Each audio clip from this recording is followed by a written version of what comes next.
Hello, we are Group 1, and this is our presentation of our game, Straight A Shooter. So, what is our game? Well, to give a brief overview, our genre is a top-down shooter. It's a bullet hell with roguelike and adventure elements. So this means the player is going to be moving around, dodging various types of projectiles and different kinds of enemies in a procedurally generated environment. So no two runs of the game will ever feel exactly the same. So think of games like The Binding of Isaac or Enter the Gungeon, to name a few. As for our target audience, we're mostly going to be looking at college aged students or anyone who's been to college or anything similar, since this is a school themed, college themed game.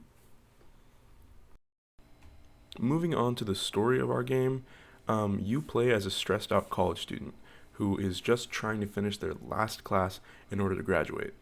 So you're kind of just going through the motions. You're going to be uh, moving around our procedurally generated school environment through the different rooms, going room by room, and defeating the assignments that you find there.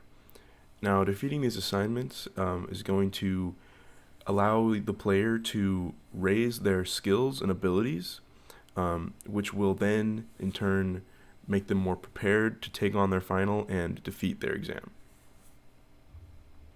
As for our rules, starting off with the controls, it's pretty standard in terms of PC shooting games of this nature. So you're going to be moving around the character with W, A, S, and D for all the directions, and then you could also use the arrow keys if you choose. In order to aim where you want to shoot, you're going to be moving your mouse cursor around, so you can use your standalone mouse or a mouse pad, although the standalone mouse is much better. You're going to be pressing left click to shoot, and then we also wanted to give the player more freedom in terms of using their special ability. So they can choose what's comfortable to them. So you could use spacebar, shift, or right click in order to use your ability. And you're going to press tab to swap those abilities out once you've unlocked multiple later down the road. Now, as for our more standard rules for the game, basically you're going to be clearing rooms in order to improve your stats and gain abilities along the way. And perhaps your most important rule is to not get hit by enemy attacks. So you're going to need to dodge these attacks and keep your health above zero, or else you will lose and have to restart. And then finally, you're going to in order to win the game, you have to complete your final exam by defeating the boss, which once you win, you will be assigned a letter grade according to your performance. Okay, so on to the meaningful play portion of our presentation. So we will start off by talking about the narrative descriptors, which are interwoven in between everything in our game. So we don't ever really explicitly mention the story, but rather it is just shown throughout all of the models and sounds that we have. For example, because our game is composed of many rooms, those rooms are all classroom related. So they're filled with objects like desks. We have a library with bookshelves, and there's whiteboards, other things like that. We also chose our sounds to be school related as well. For instance, our background music is lo-fi to kind of imply like the studying vibe that we were going for, and a lot of the sounds are also related to them as well. For example, with our upgrades, um, if you want to increase your attack speed, you will drink a blue bull, and that will come along with a drinking noise, things like that. Um, Other examples are the player throwing pencils as their projectile of choice. And to finish the game, the goal is to complete your final or defeat the final boss, where you're given a grade which describes your performance. And finally, our UI is also school themed, as you'll see. We have chalky text for our font, and we have other icons as well that kind of show the school vibe. So the goal of the game, as previously stated, is to take your final, defeat that final boss, and then get your final grade, which you can show to your friends to kind of see who's better at the game. Sub goals are what you do along the way of getting there. So you'll complete individual rooms where afterwards you'll level up, get stronger, and also unlock abilities at certain thresholds. This is kind of a sketch of the pacing of the game. You'll enter a room, defeat enemies in there to show like the intensity, the little peak there, and then after you clear that room, you'll get an upgrade. And then after certain thresholds, you'll do what's called a midterm room, which will have many enemies in it. They're quite challenging, but once you finish them, you're granted a new ability. There's 2 of those midterms throughout the game, and at any point you can also take the final, which is the most intense portion of the game. Um, we opted to show the gameplay loop to kind of describe how the different parts of meaningful play are shown in our game. And we will start off by how we spawn in a dorm room, where you're immediately introduced with 2 choices. Should I explore the game, kind of choose different rooms to progress, or should I take my final right here and right now? And these choices really matter. In particular, the choice to take your final, which persists throughout the entire game, is very large because first of all, it shows or it introduces potential for emergent gameplay because the score that you're given at the end of the game, one large factor of it is how quickly you defeat the game. So if you choose to take the final earlier, you will get a better score. But at the same time, that choice comes with trade-offs of if you're not strong enough or prepared to take that final, then you will lose and have to start all over from the beginning. It also introduces imperfect information because it's kind of difficult to gauge how strong you are at the current point in the game. So you don't know exactly when would be a good time for you to fight the boss. It varies the pacing, and it is also a way to introduce competition. As mentioned previously, the score that you're given, you can kind of compare who is better at the game. It's a large challenge, and it's a constitutive rule of our game. You can also go on to a new room if you do not take the final immediately, and that also comes with its own imperfect information because you don't know what's going to be in that next room. You don't know, because the map is procedurally generated, you don't know how deep that path goes, and there's also the potential of death, which is one of the choices you have to consider. There's also the trade-off of how it'll affect your final score, because on one hand, you want to get stronger to be better equipped to take the final boss, but on the other hand, it takes time to clear those rooms. So you want to optimize that as best as possible to get the best score. And of course, because it's procedurally generated, the layouts is all by chance. Upon deciding which room to enter, the player then enters the room. The room layout, the enemy locations, spawn locations, and the enemies that come from those spawn locations are all unknown. This is the part of the game where the player gets to actually be challenged in defeating these enemies. The unknown information there is part of our imperfect information of the game, and the randomness of the enemies and the room is what adds to the complexity and replayability to our game.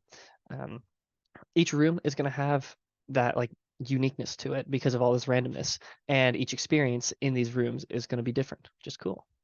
Upon entering the room, the doors close behind the player as well, which creates this implicit sub-goal to defeat those enemies, and the doors will reopen. To do that, we have a couple core mechanics that get introduced, which is shooting the enemies and using the abilities to help kill those enemies. And so the enemies take damage upon the player shooting them, and the same goes the other way if the enemies shoot the player. Each lose health, and it adds to the dynamics of the game depending on whatever enemies are in the room at the time. You might want to prioritize one or the other. But yeah.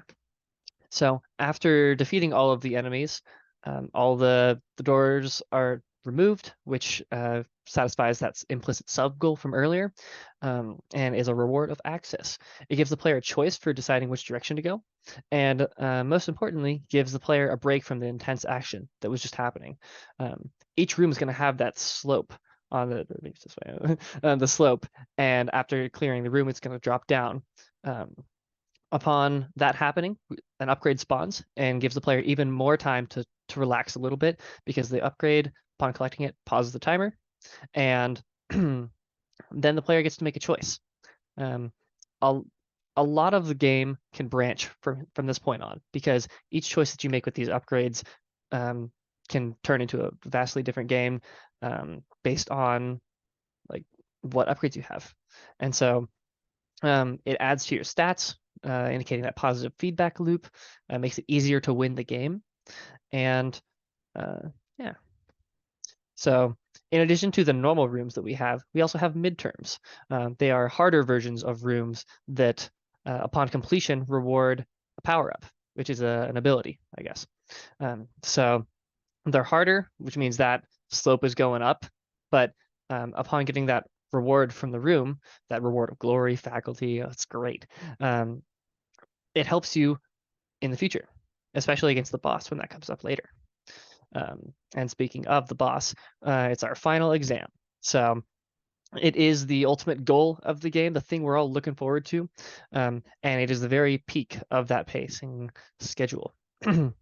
So upon entering the final exam, quite like in real life, we have no idea what it's going to constitute, what it has to offer, and how it's going to go for us.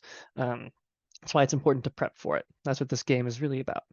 And upon defeating it, you have that reward of glory, that bragging rights, and as well, the final grade that you get at the end of the game. It's based on completion time, accuracy, and the times that you got hit as a player. And so once that final screen shows up, denoting your grade, you'll get to see the game's perspective of how well you did. That might encourage the player to play it again, and increases the competition between you or maybe a friend who plays it. And yeah. Next, I'm going to be talking about iterative development. So for Milestone 2, we really just presented a game with only the core features implemented. The player could traverse various procedurally generated rooms. In those rooms, they could defeat randomly spawned enemies, and after completing rooms, they could level up their stats. When the player completed all the rooms, they would beat the game. The feedback that we got on this milestone was overall really positive. They liked the idea, they liked the controls, they liked the movement, and they liked the upgrade system. But they also had some pretty major complaints. They got lost easily in the map, they didn't understand the goal of the game was pretty visually lacking because it didn't have any textures, the camera movement was weird because it followed the player, and the game lacked overall diversity of enemies and rooms. For Milestone 3, we made a lot of changes to address this feedback. We added a minimap, we added decorations and textures along with multiple rooms that could spawn randomly, and we added new enemies that could spawn in those rooms. We fixed the camera so that it would spawn above the room instead of following the player, and finally we added a boss fight as the final goal of the game. Besides the changes to address player feedback, we also added juice, improved UI, a new shield ability, and balancing changes that made the game more challenging. Milestone 3 playtesting resulted in overall really positive feedback as well, especially on the changes that we made, but we also had some pretty major complaints, primarily focused on the difficulty of the game. There would be situations where too many enemies could spawn, or certain combinations of enemies would spawn and make the game much more difficult than it should have been. Players were also really confused about the controls, specifically with how to use their new ability. So we made a few changes to address this feedback. The biggest one we made was completely revamping the enemy spawning. We changed it so it would scale based on the number of rooms completed. We would have enemies have specific spawn points in each room based on the room layout, and only certain combinations of enemies would spawn. We also added controls to the UI to show the player how to play. Besides the changes to player based on player feedback, we also added many small visual changes in Juice, including effects, small upgrade changes, Huang's mode, and a final boss grading system. The feedback we got at the very end was really positive as well. They were very happy with the polished game. But there was still very consistent confusion about the controls. And what this came from was not knowing that there was actually a control screen available. So what we changed to fix that was showing the control screen at the very start and introducing a pop-up bubble that redirected the player to the stats screen to give them more info and guide them. Okay, so now I'm going to demo our game. So when you boot it up, you're going to be greeted with a how to play screen. So this is going to give a description of the game as well as some controls, since we had some players saying they were a little bit confused as to like what they needed to do and where they could find controls. So here we give them to you right away. They're also in the menu. So let's press play here. We are now in our dorm room with that lo-fi in the background, and so a few different doors all around us, and our computer in the corner. So as you can see, we're spinning around with the mouse. You can move around here. You can see him walk, and you can dodge. This will speed up your character, and you can move in any direction while you're doing it. It makes you invincible. And then you can also fire your projectile, which is a pencil. So over here we have the computer. It's gonna prompt us if we want to take the final. So when you're ready, you can press yes, and then it will ask you for sure if you're ready, because we're pretty weak right now, so I'm probably gonna say no. And then here we'll come over here and we will open up our backpack, which tells you your stats and abilities. Right now, 2 of them are locked, but we do have the dodge roll. And then you can see our stats are pretty low. They're incredibly low because we haven't increased them. And then here, let's open up the pause menu. Here we have a few different options. Back to that how to play screen from before. The Pong's mode here with a few different options as well, which I will go over sort of at the end. And then we have the options menu with volume sliders. And lastly, we have this backpack here, which is that same screen from before, the stats and abilities. I'm going to show you all those. All right, so now let's move on to showing off each of these rooms. So there's a generated layout all around us, which is going to be different every time. So this first room here, now we have classroom with the basic enemy. So the thing that is the same every time is the first 4 rooms are sort of going to be a tutorial.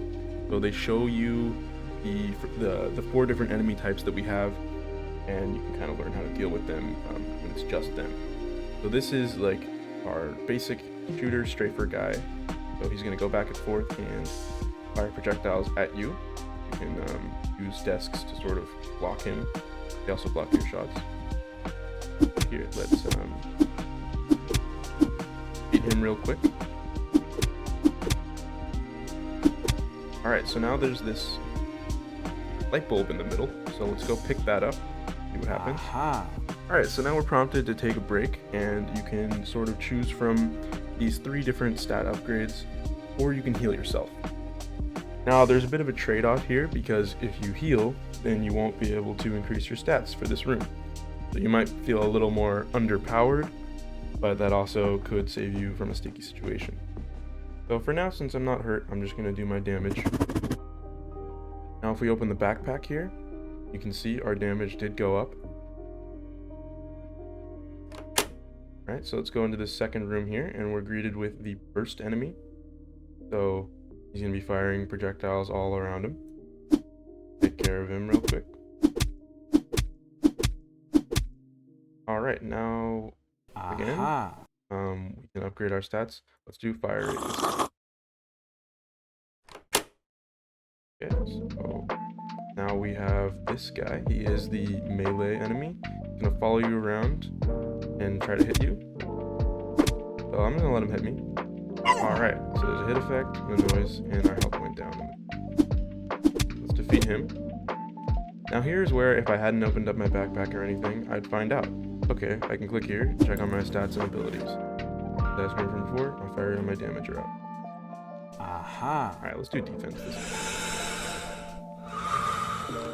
Okay, we got a different room layout this time, and now we have the laser enemy. Luckily, he's trapped behind these desks, but this laser is lethal. It'll do damage to you, and once you have the shield ability, you can't block it. It'll instantly destroy your shield.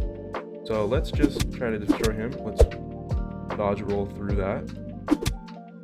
Let's dodge roll through that. Alright, so now we can increase our abilities again.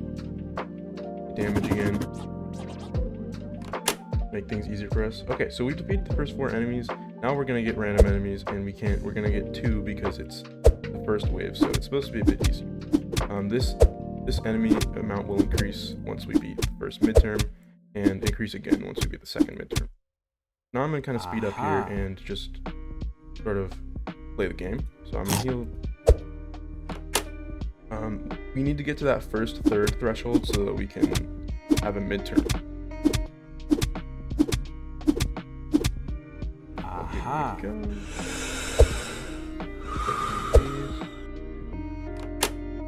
Traversing these different pathways.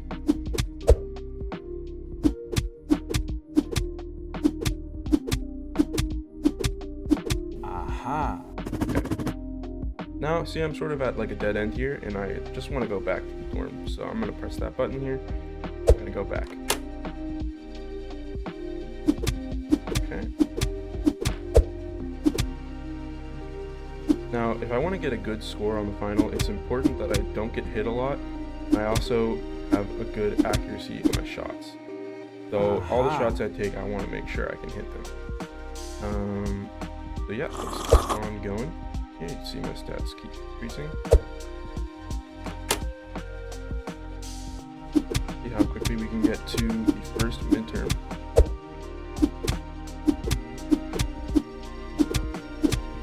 Aha. Steadily increasing my damage so I can have faster damage output. See what these enemies are. Okay.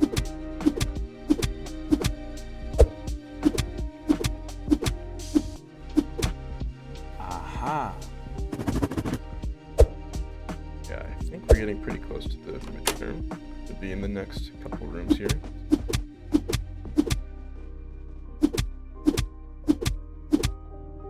Aha. Alright, so here's the midterm. We have 4 enemies. Luckily we can kind of use these desks to block shots. Get rid of that melee guy first. They can be annoying. A little bit precarious, but I think we can get through this untouched. Oh, never mind. He fired right as he died. Okay, cool. We got through. Now we are greeted with this golden glowing box instead of the light bulb. Let's pick that up. Alright, so I unlocked the eraser ability. That means I can now I have some more power, which will help me with the final and just throughout most of my normal studies. So if I press tab here, I can switch over to the eraser. I can press tab to go back, it'll cycle through. And let's just go into the next room and I'll show you what it does. So now we have 3 enemies. After that midterm, the difficulty has gone up. So there's more enemies and they will do, they have more health and they will shoot faster and move faster. So here we go, I use the eraser. It stuns all enemies and just sort of makes it easier to defeat them. So I'm just gonna show off what happens sort of when you lose. I'm gonna let them get me. So this is going down. Alright. I guess there's always fast food. Exactly. I failed. Now let's just do another study session real quick. Alright, we're back here in the game. Everything has reset. And yeah. So now I'm going to show off Hong's mode just so that I can get sort of show off both abilities. Normally you'd want to keep playing. Once you get to the second third of the game, you'll get that second ability and then it'll be a lot easier to face the boss, or you can keep going, defeat all the rooms and get some extra credit. But right now I'm going to go into the Hong's mode here and I will turn on, I'll just put up the damage modifier. Let's go almost all the way up and then I'll put this about maybe halfway up. See here, fire a lot faster and that's going to do a lot more damage. And I'll also do the unlock all abilities. So right now you can see I don't have any, but if I go into this and I unlock all abilities, and now when I press tab, I have the shield and I have the eraser. Here's what the shield looks like. It's gonna block all projectiles coming in and stop those moving guys from coming in as well. And yeah, so let's actually take on the boss here. All right. So here he is. He is gonna have a few different attack patterns. He's gonna start in this laser mode. Normally you gotta dodge. And then he also has this one where he sort of goes around, strays back and forth, and fires at you quickly. So this is a good place to use the shield. I could also use the eraser to sort of get rid of those.